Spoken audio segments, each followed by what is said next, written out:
All right, I think we can kick things off here. Thanks everyone for joining us today.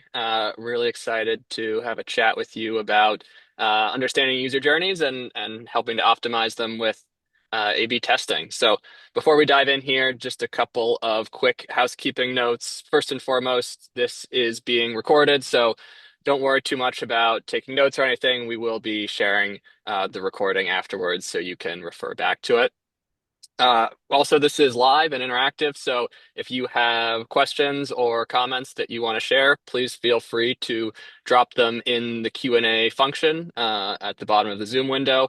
We are going to monitor the Q&A chat throughout the webinar, but we have also saved some time at the end to address any and all questions that you guys have. So with that in mind, let's jump right into it. My name is John Levis. I'm Director of Product Marketing here at LogRocket, and I'm really excited to be joined today by Mary Kate Cash. Mary Kate, I'll let you introduce yourself. Hey everyone, my name is Mary Kate Cash. I'm the head of growth marketing for North America at AB Tasty, and I've been at AB Tasty coming up on 5 years. So I've been dabbling in all these experimentation topics and been in the industry for just about that long. And I'm very excited to be here with LogRocket. So thank you for having me. Yeah, thanks for joining us. You've got me beat. I'm coming up on 4 at LogRocket, 4 years, so It's got forever in some the work tech to world. do. It is forever in the tech world, yeah. I know. I'm excited. We get custom Nike Air Force Ones at 4 years, so got to Oh. make it a few more months. Yeah, very exciting stuff. Um, All right. What do we have on deck today? So, great agenda for you guys. We're going to start by just giving a quick overview of both LogRocket and AB Tasty for anyone who's not familiar with our products. We're going to talk about how to go about mapping and understanding your user journeys with LogRocket. Then we're going to talk through some best practices for formulating data-driven hypotheses, and then go into how to turn those hypotheses into tests that you can use to validate experiments and scale across your business. And then we'll wrap up with some key takeaways and, like I mentioned, a quick Q&A to answer any questions that popped up for you guys along the way. So without further ado, Mary Kate, I'll pass it to you to talk and intro AB Tasty. Yeah, so before we talk through the platforms, I want to set the stage here a little bit and talk about personalization. And in the context of personalization, I also mean testing because testing and personalization really go hand in hand. When we are A/B testing, we're essentially understanding how to personalize the experience a bit more on a larger scale. So it's not necessarily that one-to-one personalization, but we are understanding how to develop a better experience for a certain group of people. Maybe it's people on a mobile device, maybe it's people on a desktop, maybe it's people in a certain geography. But ideally, we're trying to hone down these groups into smaller ones to better personalize through testing.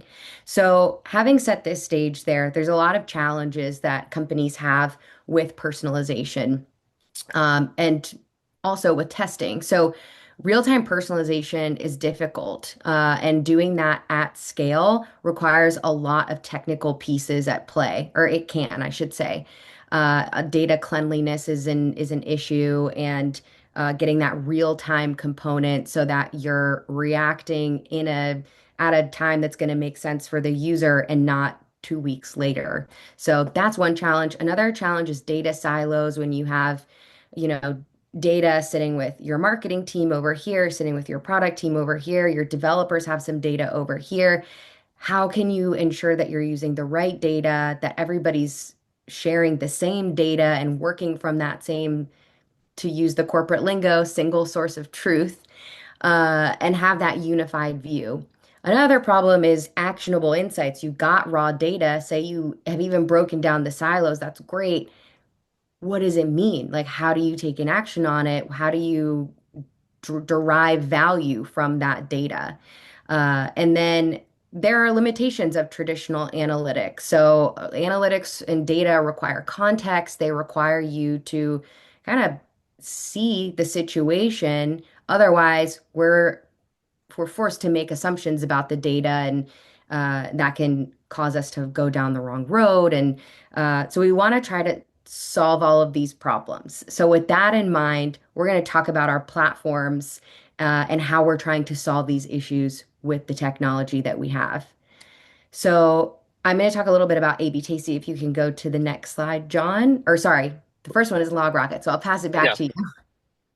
yeah, thanks. We'll start with LogRocket here and like switch into A/B tasting in a second here. But so for those unfamiliar, LogRocket is AI first session replay and analytics, and what that means is that we are collecting both the qualitative data about your user experiences, so that's the session replay and watching back what your user is doing. It's pretty much action for action on your website or your mobile app, or even third party places like kiosks or um, in-store apps or things like that. And we're also connecting it to the quantitative data, right? The product analytics, so that you can measure and track how these things are changing over time. And then by layering AI on top of it, we call our AI Galileo. We love our space themes here. We use that to automate the really time-intensive parts of this work, right? So it takes a long time to watch all of these session replays. We use AI to watch the sessions for you and pull out these key insights about what your users are doing. We do the same thing on the analytics side to pull out the key insights that you see in quantitative trends. So we'll go into all of this later on, but that's what LogRocket does in a nutshell. Yeah, so like I mentioned, you're getting the context from that data from LogRocket, which is really important to then derive those actionable insights. So now that we have the insights, what action do we take? And this is where A/B Tasty comes into play by helping you run tests and develop personalized experiences without the hassle. So you have, issues that arise that are flagged from LogRocket, and then you're faced with a test. So is this the right solution or is this the right solution? We have the tools to figure it out, and AB Tasty can facilitate all of that. We do content personalization. We have emotional based segmentation within our tools. We have merchandising. We have one-to-one product recommendations, AI powered segmentation, and obviously digital experimentation, all to help us take those actionable insights, put them into play, and figure out what the best possible experience is for our customers. It's helping you inch closer to the individual. Awesome. Thank you. All right, so let's talk about integration overview. How does LogRocket work with AB Tasty to really kind of expedite this process, right? So we're going to kind of walk through these four segments here, but at a high level, right, you start by using LogRocket to understand your user behavior. You want to get a baseline first. Then you're going to go in and identify these friction points within the process, right? Whether it's a technical friction point where something is breaking, or a cognitive friction point where someone is confused, or even an emotional friction point, which is often some combination of the two, where people get angry or frustrated and they're rage clicking because they can't figure something out or something isn't working. And once you've identified those points, you can start running these tests and experiments in A/B Tasty to see how you can move the needle and help resolve these things and streamline that user experience. And then finally, you can go ahead and track those results back in LogRocket to measure the impact and identify what changes you should keep and what things you need to keep iterating on. Okay, so if we think about starting by mapping the user journey, where do we begin? So the first thing, as I mentioned, is that you need to get a solid baseline of what your users are doing on your website or in your app, right? And LogRocket offers a couple ways to do this. So the first way, if you don't already kind of have a good sense of user patterns or where you want your users to be going, is via path analysis, which we have over shown on the left here, right? This is going to show you all the different flows and paths that your users take within your app, either from a designated starting point or from a designated endpoint. So the very basic place to start here is just on your homepage. When users come to my homepage, where are they going from here? What are the core routes that they're taking? What are the pages that they're visiting? It's a great discovery tool for that. But then as you start to get a little more specific and have a better developed understanding of what your users are doing and where they're going, you can take that in reverse and say, what are the paths that users are taking to get to a designated point. So if you know there's a certain page or action that you're looking to drive users to, you can see where those paths lead. And if there are paths that users are taking that have extraneous steps, right? They're taking 5, 6, 7 clicks or steps to get someone where they could be doing it in 2 or 3. That's a really good sign that you've got an opportunity to optimize and maybe run some tests to see how you can get that streamlined. Once you kind of have that sense of user flows, you can start looking at really sort of specific workflows and understanding where users are dropping off. So this is where conversion funnels come in. Within LogRocket, you can go ahead and map out the specific steps in a user journey that you know you want to track. Really common one here is, say, a checkout flow or a login flow, right? You have very key sort of step-by-step processes that you want your users to follow. And you want to understand between each step, where are they running into friction? Where are they dropping off? Where do I have my opportunities to improve? So LogRocket is going to let you do all of that. It's going to let you measure where people are dropping off at each step. And in cases like a checkout flow where you care about revenue opportunity, LogRocket is going to allow you to pull in that information as well. So you can really very easily quantify exactly what's happening in each step and the cost to you and your business of not acting upon this. And then obviously I mentioned the qualitative side of things in LogRocket Session Replay. When you see people dropping off, you can very quickly validate at any step exactly what they're doing when they drop off and why by watching session replays of those users who did drop off. And if you want, you can even use conversion funnels and path analysis in tandem and say, hey, I see people dropping off at step 2 in my funnel, and I really want a better understanding of where they're going from there.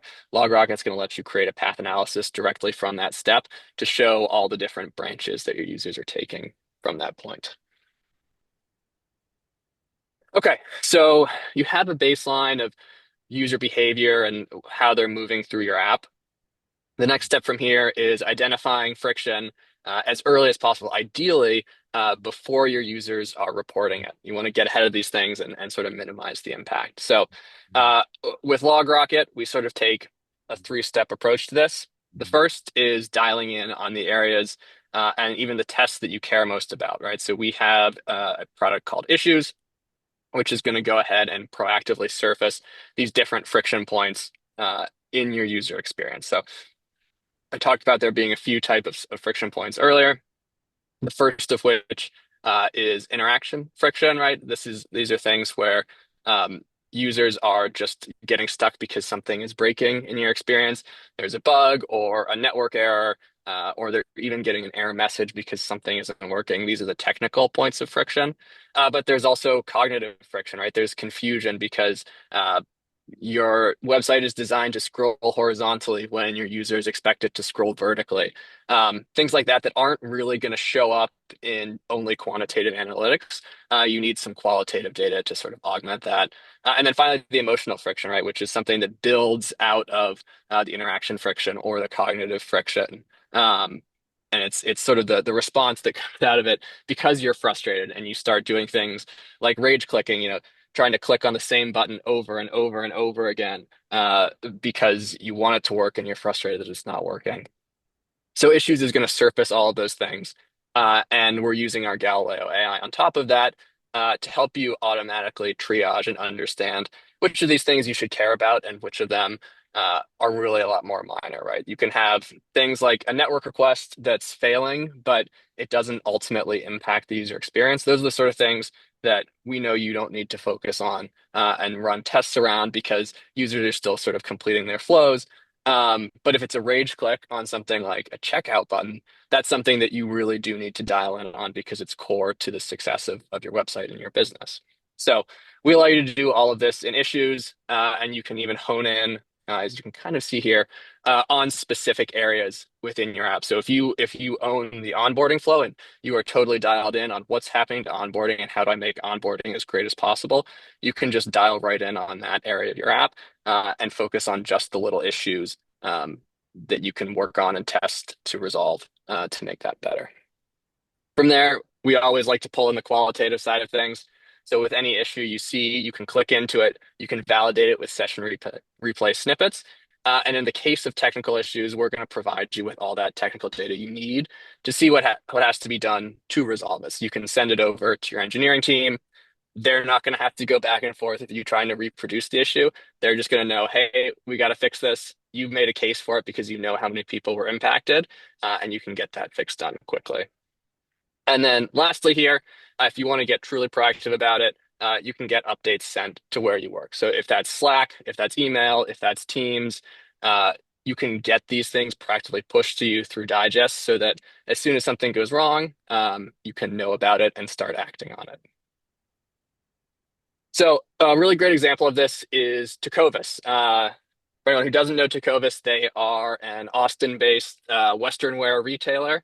They have, I think, over 40 brick and mortar stores, and they see multiple millions of visitors to their e-commerce site every month. So a lot of activity there, a lot of business that goes through their website, and so it's a core part of making sure that they are successful. And like a lot of retail businesses, their year lives and dies by how they do in the holiday season, right? So they want to make sure that during this big holiday season, sort of from post-Thanksgiving through to Christmas and the end of the year, they have as few issues as possible on their website and that people who want to buy can buy and do buy.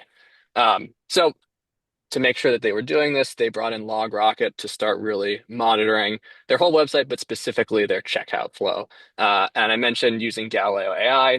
They focused this on their checkout flow to identify issues as soon as they were occurring, rather than waiting for customers to start reporting them. Because I think anyone who's in retail or e-commerce knows that customers don't often raise their hand to report friction. By the time someone has actually raised their hand to do that, it means that dozens, sometimes even hundreds of customers have already experienced the same issue and just didn't say anything about it and left and either didn't buy or bought from someone else. So they wanted to get as far ahead of this as possible. And during their first holiday season with LogRocket, Tecovas noticed that there was a dead click issue on their actual checkout button. So this meant that users were clicking on checkout, but nothing was happening. So they went into LogRocket, which told them about it. They were able to watch the session snippets to see exactly how it was affecting the user experience. And then because they had that technical data, they were able to quickly work with their engineering team to implement a fix. And they estimated that based on the amount of time that they saved by proactively identifying this in LogRocket, they saved over $200,000 in revenue that would have been lost had they waited for someone to raise their hand and mention that they were unable to check out. So there's really a ton of value in being able to get ahead of these things and be proactive when you're looking to resolve issues in the user flow. All right, and then lastly, want to talk a little bit more about the AI angle here. I know I've mentioned Galileo a few times, but just thinking about how you can be even more proactive in identifying opportunities to improve and automating out this really time-intensive work. So obviously, issues are one thing, but sometimes you just know that you want your baseline to be better, right? And you want to identify what are the things that are kind of working okay, but maybe could be done better. LogRocket can help out here too. And this is also going to be hugely helpful when you want to start running some tests to see how you can get that baseline up a little bit. So talked about conversion funnels. We're bringing AI into that as well with funnel insights. So you can go ahead and see between steps, not only are there issues there, but what are the behavioral patterns that we're seeing from customers within these steps, right? What are the commonalities that they share? What are some maybe signs of frustration that we're seeing? What are some extraneous clicks that we're seeing? Things that aren't maybe as intuitive as they could be that you might be able to start working on. LogRocket is going to be surfacing these things for you automatically so that you're not spending a ton of time watching sessions or clicking through dashboards or making little iterations on charts to try to find them. We want to bring these to the surface as quickly as possible. And then the last thing I'll talk about here before we get into the testing side of things is Galileo Highlights, which focuses on watching session replays for you and describing what happened. So it's really helpful if you have a specific user segment that you want to learn more about. So that could be free users who aren't converting to paid, or better understanding the behavior of loyalty users so that you can try to apply those learnings to non-loyalty users to get them to convert. Things like that Galileo is going to watch all the sessions for users in that segment, and it's going to start pulling out the commonalities in user behavior as well as the issues and friction points that they're seeing within it. And this is going to give you a lot of help in generating hypotheses that you can then turn into tests and experiments. So speaking of hypotheses, Mary Kate, I will pass it back over to you to talk a little bit about the A/B Tasty side of things. Yeah, so thanks for that. Before I jump into the hypothesis section here, I want to also touch on that Tecovas example because it's so great.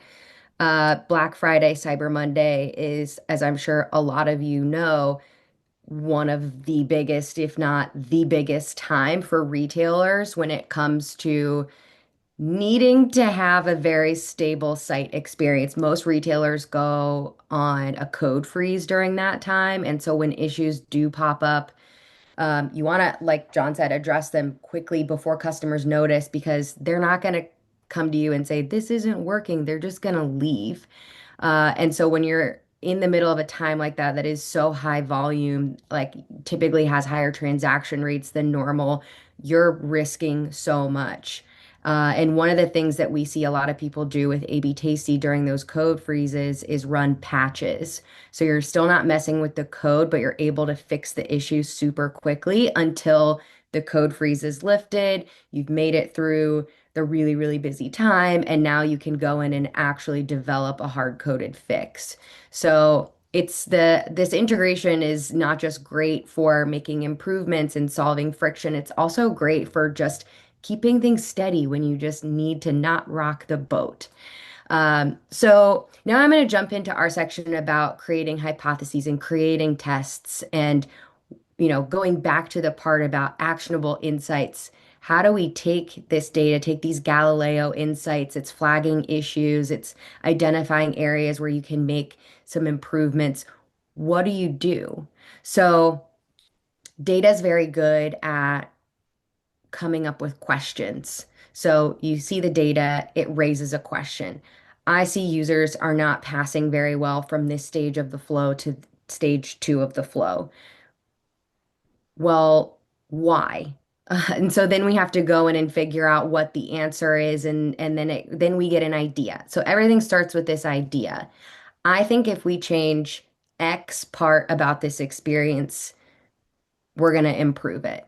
So this is where we have to develop a very good hypothesis. And we need to have, all the questions answered. What is it going to improve? How is it going to improve it? What do we think it might improve by? And the idea is that we take that hypothesis, we run the test, we make an optimization, and then we can continue iterating. And it's an ongoing process to either develop that into a personalization. Maybe we run it as a patch. Maybe it becomes a feature flag. And then we come up with a new question from the data and we continue the process. And so maybe it's a further test iteration, or maybe it's something that gets hard coded into the site. But the idea is that this is a cycle of data, idea, hypothesis, test, optimize, more data, and so on and so forth. The cycle continues. If you don't mind switching to the next slide, I want to talk about why it's so important when we have these actionable insights and we generate these ideas, why hypothesis and test design is so important. So definitions are huge. If you're not defining what you think is going to happen or what metrics you think the test will affect, you can't measure the outcome.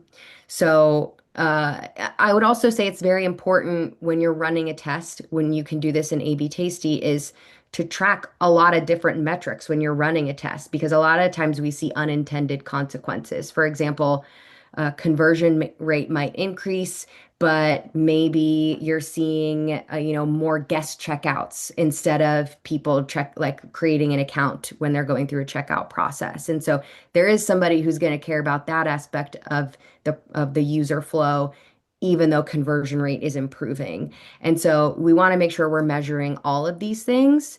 But to also understand the original intention, was this proved or disproved? And that's also going to lead you to those iterative tests. Um, John talked about having LogRocket come up with issues that you can prioritize based on how they're affecting the user journey. So if there's a network error that the customer's not seeing is not really impacting them versus having a button not working on the checkout flow, those are two very different problems, but problems that need to get solved either way. Um, we want to make sure that we are testing based on data. If you are testing a button color just just because you feel like it, you're probably wasting your time. And testing can take time, can take time. At a minimum, we recommend running a test for 2 weeks. And so that's 2 weeks that you could have been running a test that would have more productive results for you to then actually create a better experience. So we don't like the approach of throwing spaghetti at the wall and seeing what sticks. We want to take a very measured approach. I've identified this as a problem from LogRocket. Now I have this idea of how I might want to fix it. And now we want to prove which of those variants is going to be more successful. So you're backing every result up to data, and that data is really the customer telling you what they prefer. So we're really listening to the customer when we're going through this testing process. So we want to have a clear problem and avoid that random testing.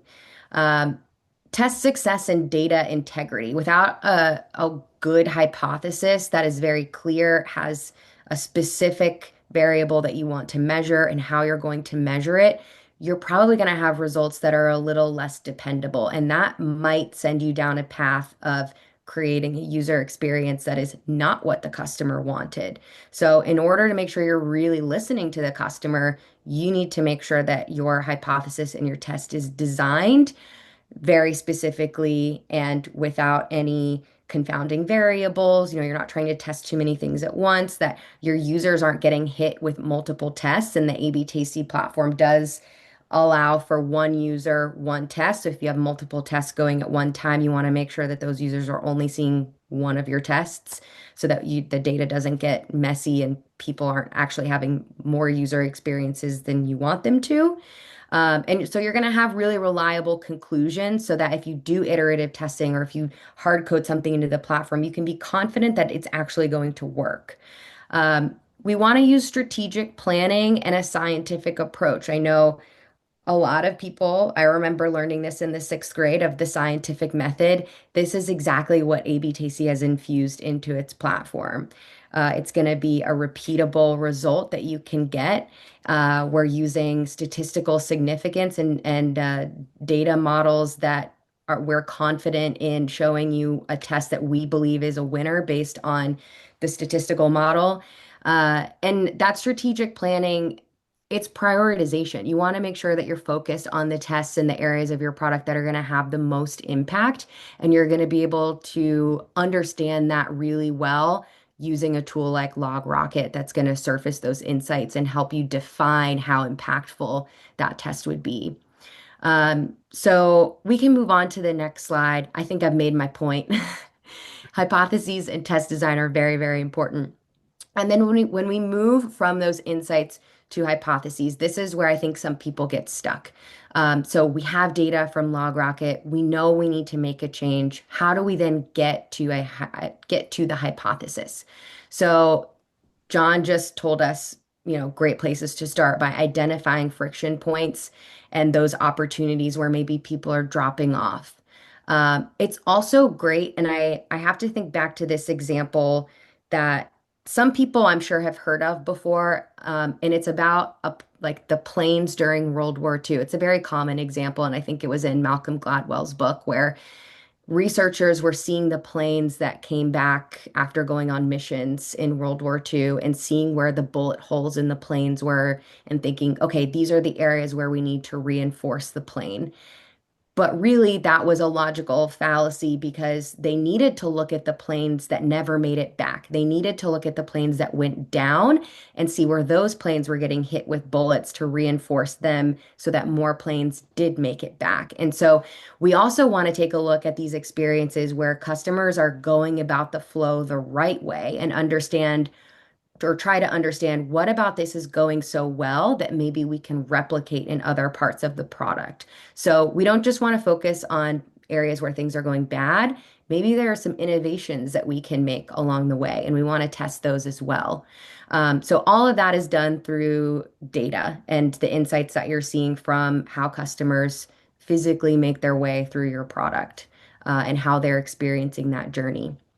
I mentioned this before. We want to create specific and measurable hypotheses that are focused on the user journey, on their behavior. We want to have defined objectives and understand what we expect the outcomes to be, and have those written down. There is a place in the A/B Tasty platform when you're developing a test to actually write out what your hypothesis is so that it's always attached to the test and you can go back and see how the different variables delivered compared to your expectation. We talked about prioritization. There are a lot of different frameworks for prioritization. One is the PI framework. There are a lot of different frameworks that people use. So I recommend looking into hypothesis frameworks in terms of prioritizing which tests you want to run first, because it's not always so clear cut as this one is not impacting the customer and this one is impacting the customer. You might have five tests that you want to run that are all impacting the customer. So having a framework to help you understand how to prioritize those tests can be very helpful.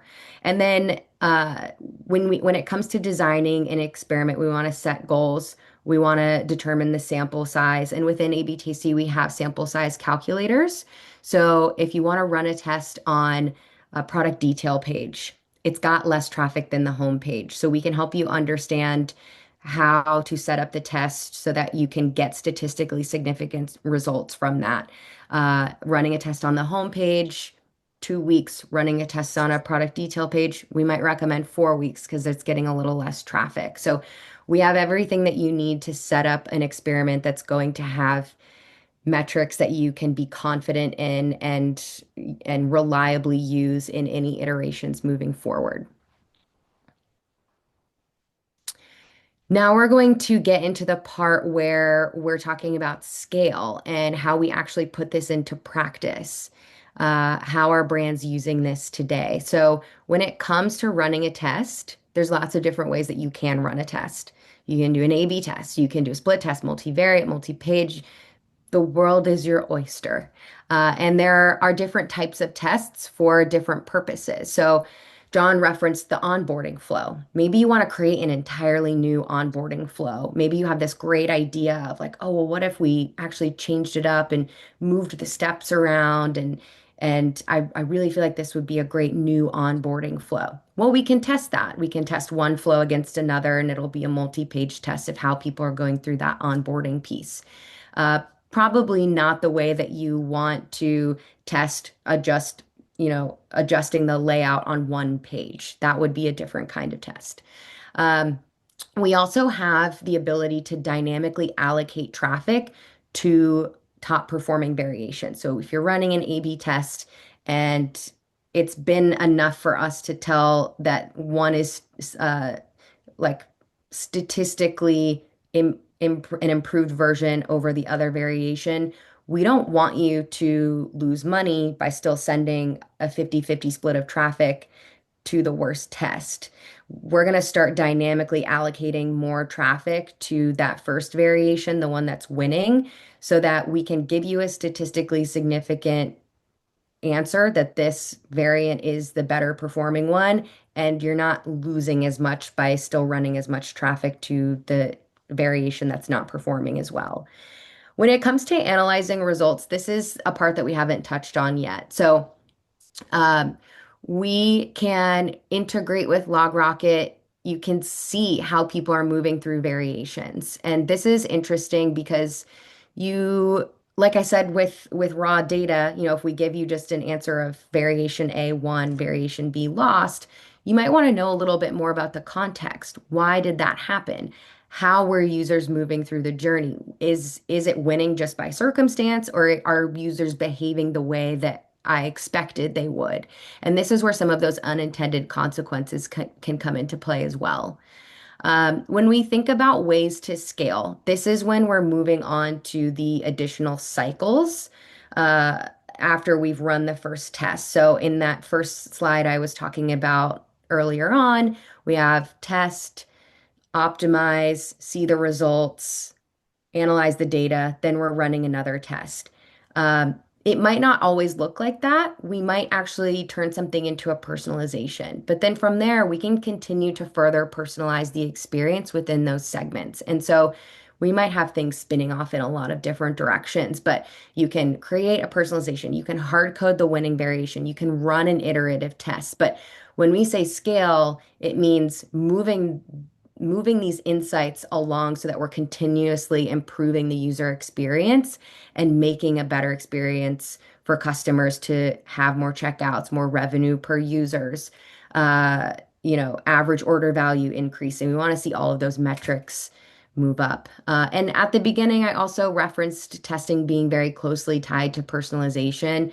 Ideally, as we continue to test and we get better at segmentation, we're getting more personalized experiences as we go. But you can't just start there. There's a little bit of a curve to it, and testing is the best way to get started with that. So here's an example that we have from ASICS. And essentially the problem was it was taking a while for users to get to the product description page. And it has to do with these little pill filters that are on the top of the product listing page. So if you're looking at running sneakers, it pulls up the running sneakers, but then you have subcategories. And or sorry, we didn't have those subcategories. And people, when it comes to running shoes, I'm not sure if we have any runners on the call, but this could go for a lot of different products. Some people might be a little more picky about what they're looking for. They know what kind of shoes they like. They want to see the latest models.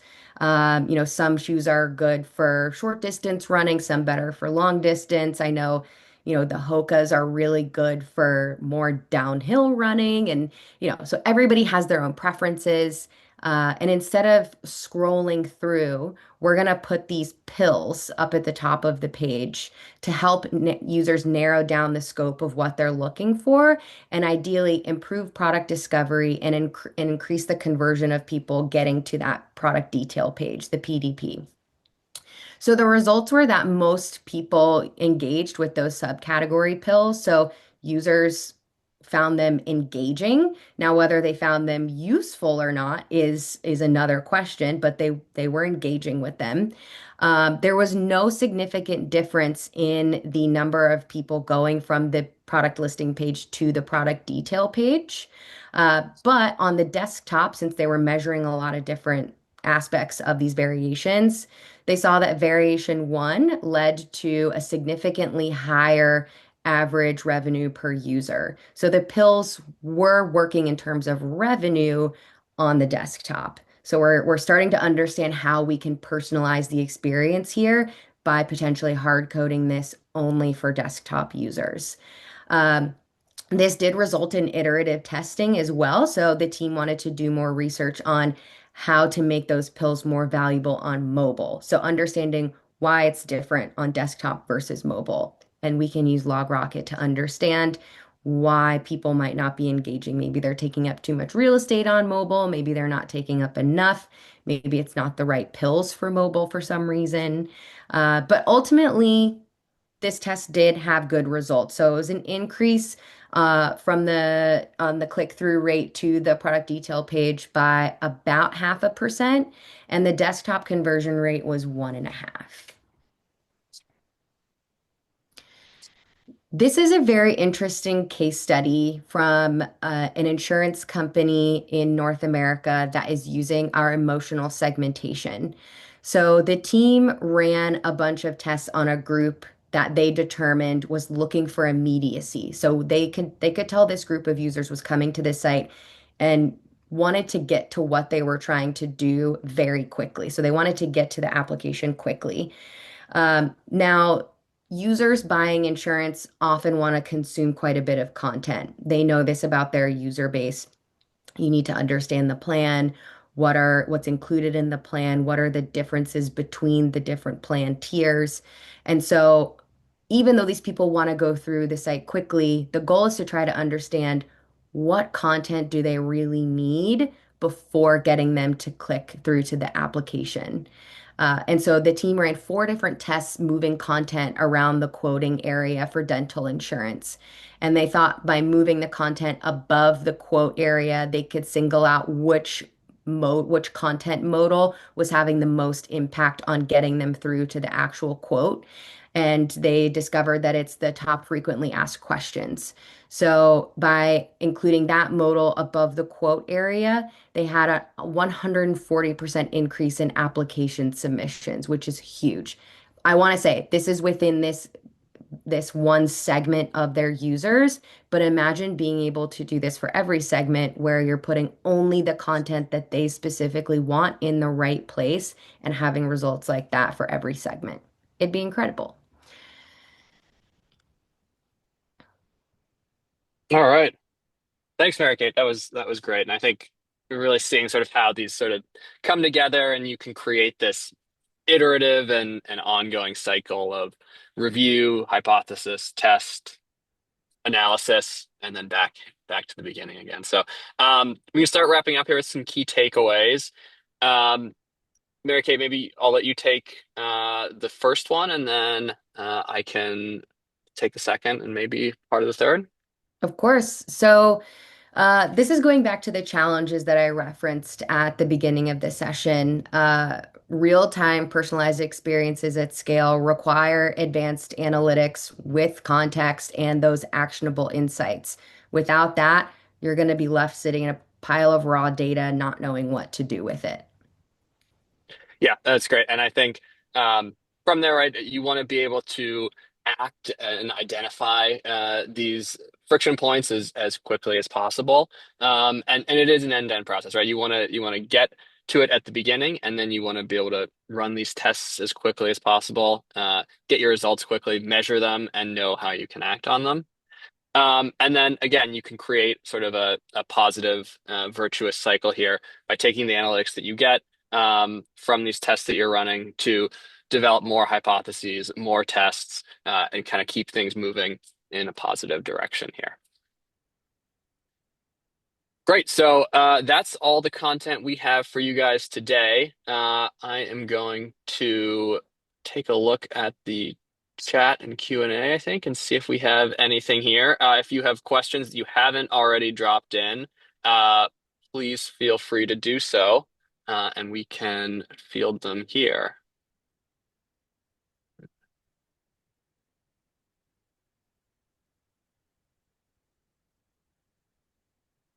It's always scary being the first. I know. Yeah. You got usually get one and then the floodgates open. So yeah, we'll give you guys a minute if you do have questions. Don't be shy and feel free to answer them. But we're also happy to answer any questions that you have following up on this. Feel free to reach out to us. LinkedIn, email. My email is just john.levis@logrocket.com. So if you want to reach out directly and answer any questions, I'm happy to do so. Yeah, us as well. My email is marykate, all one word, .cash @abtasty.com. You can also just find us at contact@abtasty.com or just abtasty.com. We're here for all of your personalization and digital experimentation needs. We do have a Awesome. question. We do. Okay, yeah, this is saying what's the best way to identify friction points in complex multi-step flows? Yeah, it's a great question. Good From a question. log rocket perspective, I would say the best way to tackle this is to start by building out your flow in a conversion funnel. It doesn't have, I think a lot of people think of conversion funnels as something like a checkout flow, but it can really be applied to any workflow that's essential to the success of your website or of your app. So start by just building that out, understanding where the drop-off points are. LogRocket does offer the ability to have some flexibility within your workflows, right? So you can define it as a workflow that needs to happen in a specific order, but you can also say something that's a little more flexible where steps can be completed in any order as long as ultimately they go from and complete all of the steps. So I'd say start by laying out what that workflow looks like in a conversion funnel, identifying where you would go, where the drop-off points are. Clicking into them, LogRocket, like I said, is going to surface some of those friction points within the key or within the areas, the steps of most drop off. Uh, and then you can either dig into those points in particular, or you can start watching a couple sessions or get some session summaries of what people are doing and what their behaviors are when they're dropping off in those different steps.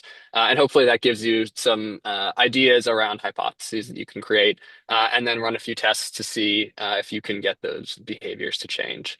I don't know, Mary Kate, anything you'd like to add to that? No, I fully agree, but just to like make an example out of this, the ASICS example that I used there, uh, what they were measuring in terms of conversions was the number of people getting from the product listing page to the product detail page. So to John's point about you can kind of make anything a conversion funnel, like A ASICS was looking not necessarily to have those people convert all the way through checkout, although of course they're looking at that as one of those extra metrics that they're tracking, but they're just trying to get people to that product detail page at a higher rate. And so you can measure anything that is a step process in terms of conversion from, even if it's just trying to get somebody to create an account, it could be that account creation workflow. So um, by phasing it out like that, you can also use AB Tasty, and I mentioned this earlier, to you can create an entirely new flow because maybe you find like two or three issues and you think you've got it all solved. Like, oh, I think it's actually this one problem that's causing these three issues. Maybe you can revamp that in AB Tasty, super easy, run it as a test, as a multi-page test, and you've got your new workflow. So there's, the way that you can surface what those issues are in a multi-step process, and then you can also run a test that accompanies that. Awesome. Yeah, thank you for that. And oh, we got another question coming in here. Okay. How can smaller teams effectively turn insights into testable hypotheses without overcomplicating things? Really good question.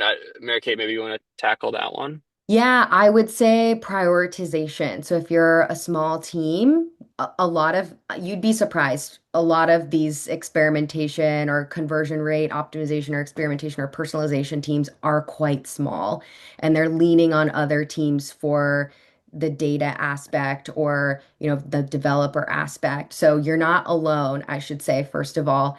But to not overcomplicate things, it really comes down to prioritization. So if you can only do you know, two tests a month, you have to make sure that those two tests are the most important tests that are in your prioritization list. And that's where leaning on those frameworks can be helpful. There's a lot of different frameworks, and you have to choose the right one for your business. We have a lot of customers that do use something like the PI framework. And I should know what it stands for. There's three things. One is essentially like the potential impact. One is the cost. So, what is it going to cost to run this experiment in terms of like potential opportunity costs and uh, you know, time investment from the team and other aspects.